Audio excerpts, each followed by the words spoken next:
तो बच्चों पिछले भाग में हमने क्या जाना उस्ताद बिस्मिल्लाह खान के बारे में, कि उनको बहुत सारे अवार्ड्स मिले और उनको सिर्फ देश में नहीं विदेशों में भी बहुत ज़्यादा अच्छी पहचान भी मिली। तो चलो करते हैं आगे बात बिस्मिल्लाह खान के बारे में ही। इन 2001 तो 2001 में Ustad Bismillah Khan was awarded India's highest civilian award. तो 2001 में मिला था उस्ताद बिस्मिल्लाह खान को भारत का सर्वोच्च नागरिक अवार्ड, जिसका नाम क्या है बच्चों? उसका नाम है Bharat Ratna.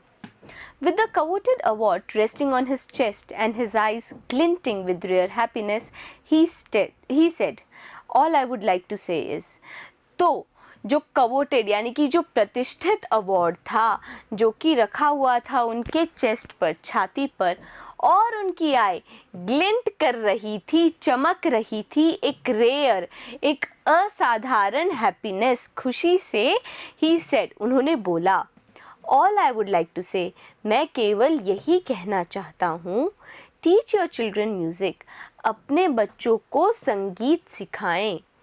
This is Hindustan's richest tradition, ये है भारत का बहुमूल्य tradition. Even the West is now coming to learn our music, यहाँ तक कि वेस्ट से भी अब लोग आ रहे हैं सीखने, लर्न करने, सीखने हमारा संगीत। In spite of having traveled all over the world, in spite के मतलब क्या होता है? के बावजूद, कि इसके बावजूद कि उन्होंने सफ़र किया है पूरी दुनिया में, खान साहब as he is fondly called, fondly का मतलब क्या होता है? प्रेम पूर्वक, तो प्यार से उस्ताद बिस्मिल्लाह खान को बोला जाता था खान साहब। तो खान साहब जैसा कि उनको प्यार से बोला जाता था, is exceedingly fond of Banaras, वो अत्यंत ज़्यादा उन्हें फॉन्ड है, मतलब प्रिय है बनारस। तो क्या क्या मीनिंग्स पढ़े हमने बच्चों यहाँ पे? हमने जाना कि कवेटेड का मतलब क्या होता है, क्या होता है उसका मतलब? उसका मतलब होता है प्रतिष्ठित, ग्लिंटिंग यानी कि चमकना, रेयर यानी कि असाधारण, रिचेस्ट यानी बहुमूल्य, इंस्पाइट यानी के बावजूद, फॉन्डली यानी कि प्रेम पूर्वक, और एक्सीडिंगली यानी कि अत्यंत। तो उनको अत्यंत प्रिय है बनारस और एंड डमराव, और क्या प्रिय है उनको? Dumraon. And they remain for him the most wonderful towns of the world, और ये आज भी बने हुए हैं उनके लिए सबसे ज़्यादा अच्छे नगर इस पूरी दुनिया में से। A student of his once wanted him to head a shehnai school in USA. उनका जो एक स्टूडेंट था, विद्यार्थी था, वो ये चाहता था, wanted यानी कि वो ये चाहता था कि वो हेड करे एक शहनाई स्कूल में USA के अंदर। इसका मतलब क्या है? स्टूडेंट बोल रहा है कि आप USA आ जाओ और एक शहनाई स्कूल खोलेंगे जिसका संचालन कौन करेंगे? आप करेंगे।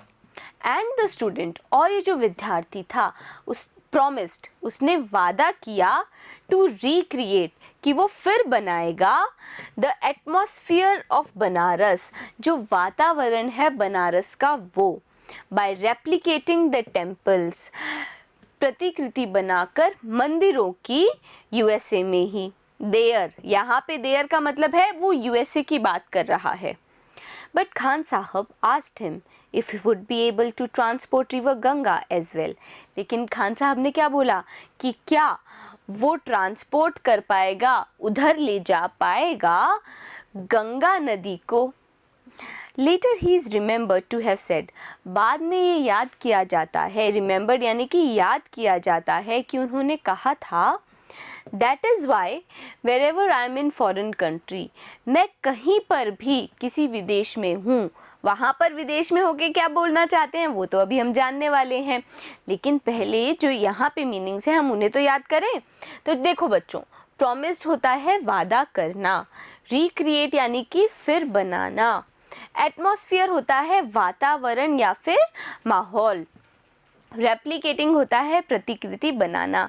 तो खान साहब ने क्या बोला था कि that is why whenever I am in foreign country, मैं जब भी किसी फॉरेन कंट्री में होता हूँ, विदेश में होता हूँ, आई कीप यर्निंग टू सी हिंदुस्तान, मेरी इच्छा होती है, यर्निंग यानी कि इच्छा होती है कि मैं हिंदुस्तान को देखूँ।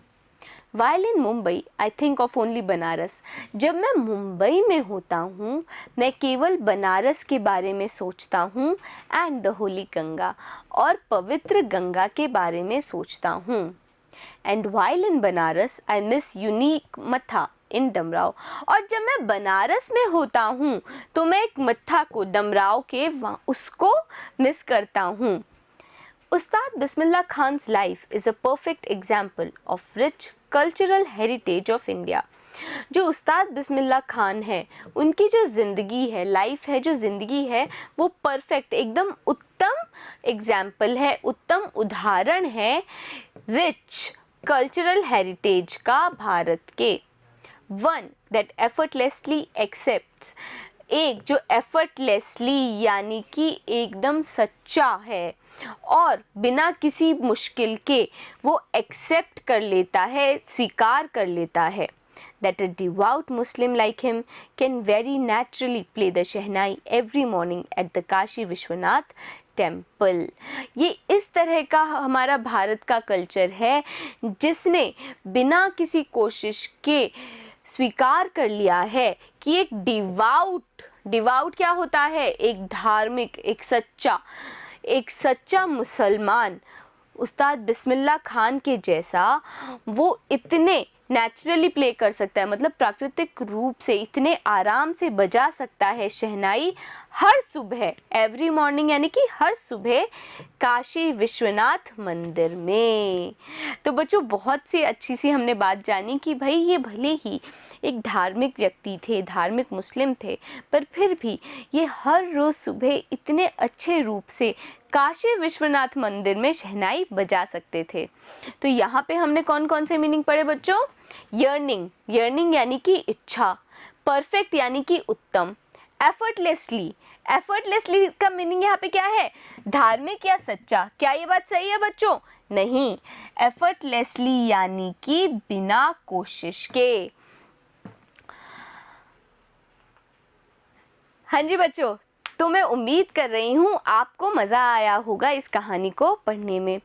अब मिलेंगे अगले वीडियो में। अगले वीडियो में हम करने वाले हैं इसी चैप्टर के क्वेश्चन आंसर्स। बने रहिएगा मेरे साथ, मिलते हैं अगले वीडियो में।